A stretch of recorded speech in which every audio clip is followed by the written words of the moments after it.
1975లో దేశం మొత్తం మీద ఎమర్జెన్సీ అనే పేరుతో అప్పటి ప్రధాని ఇందిరాగాంధీ చాలామందిని తనకు నచ్చని వాళ్ళందరినీ కూడా జైల్లో పెట్టి మీసా క్రింద నిర్బంధించింది. నేను అప్పుడు ఖమ్మం జిల్లాకు జిల్లా ప్రచారంగా ఉండేవాడిని.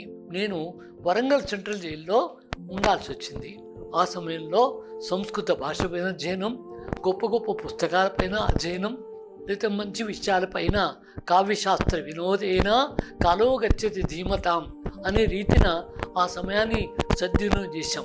ఆ సందర్భంలో స్వర్గీయ బండాల సదాశివరావు వరంగల్లో ప్రముఖ లాయర్ గారు, వారి యొక్క మార్గదర్శనంలో సంస్కృత పరీక్షలు ఇవ్వాలని కుతూహలంతో అందులో ఉన్న వాళ్ళలో చాలామంది యువకులు సంస్కృతాన్ని అధ్యయనం చేయడం మొదలైంది.